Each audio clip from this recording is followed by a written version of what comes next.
मेरे प्यारे बच्चे पूत के पाँव पालने में ही दिख जाते हैं। यह कहावत तो आपने सुनी होगी। ठीक कुछ ऐसा ही आज हुआ है। आज एक व्यक्ति बेनकाब हुआ है। वह व्यक्ति तुम्हारे साथ जो भी खेल खेल रहा है, उस खेल का पता चल गया है। उसने बड़ी सफाई से जो एक राज छुपा के रखा था, वह आप सबके सामने आ गया है।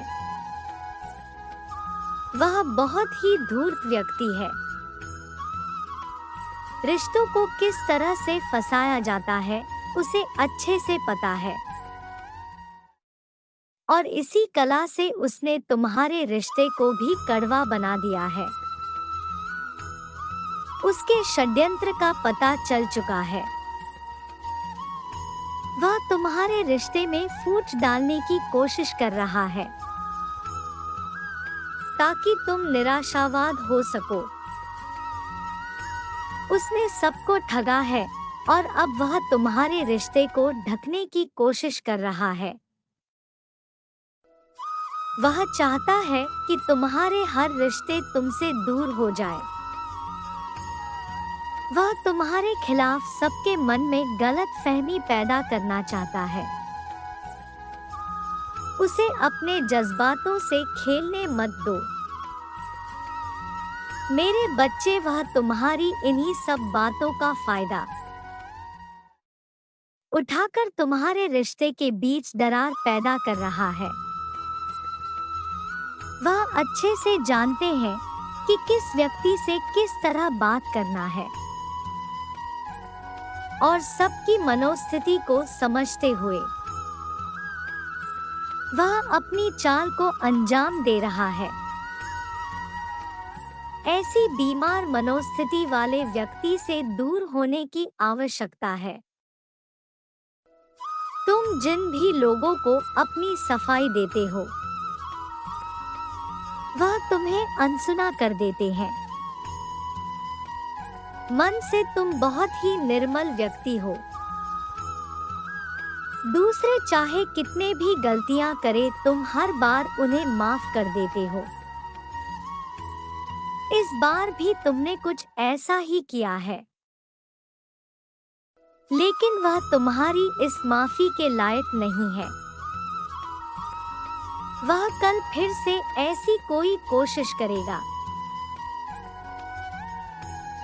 और तुम्हारे रिश्ते में दरार लाने की कोशिश करेगा।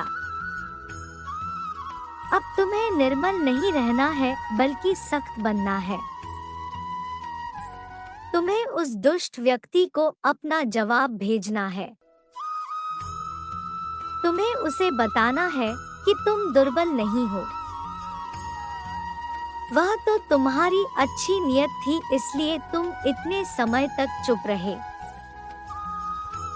लेकिन अब पानी तुम्हारे सर से पार जा चुका है, और अब तुम ये दिखाओगे कि उसने क्या गलतियां की है। अब अपने जवाब में तुम क्रूर बन के दिखाओगे और उसे बताओगे कि जो काम वह कर रहा है, उससे उसका भला नहीं होने वाला। नकारात्मक में पलने वाला व्यक्ति कभी भी सकारात्मक नहीं हो सकता।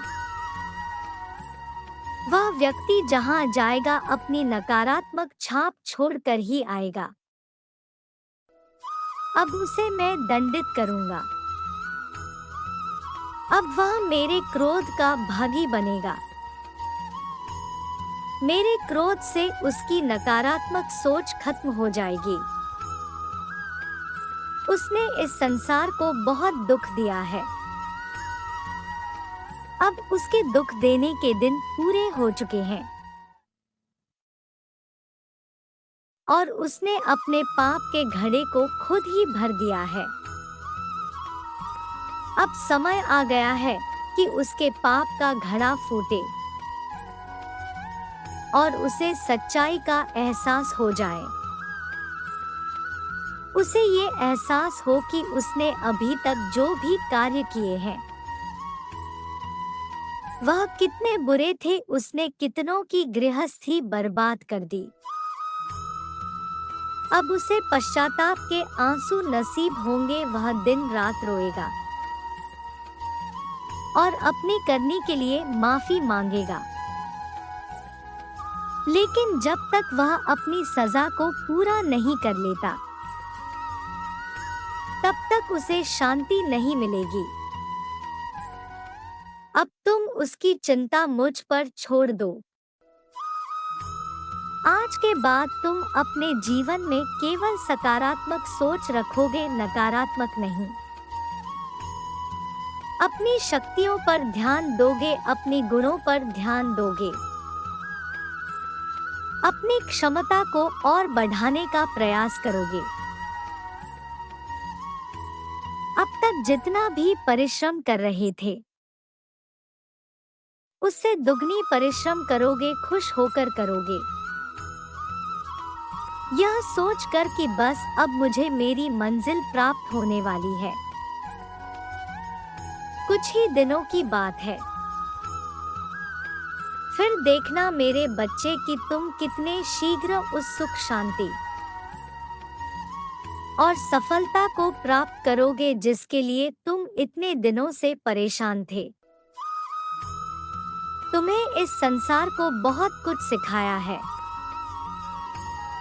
मेरे बच्चे, जिसके लिए तुम्हारा साफ मन होना बहुत आवश्यक है। तुम्हें शीघ्रता से अपने ऊपर काम करना है और अपने आप को निपुण बनाना है। तुम सबका कल्याण कर पाओगे, बहुत जल्द तुम्हें एक अवसर प्राप्त होगा। मेरा आशीर्वाद सदैव तुम्हारे साथ है मेरे बच्चे, तुम अपने मंजिल के शिखर तक अवश्य पहुंच जाओगे। महादेव का साथ पाने के लिए कमेंट बॉक्स में 5555 टाइप करो। तुम्हारा कल्याण हो, तुम सदैव खुश रहो।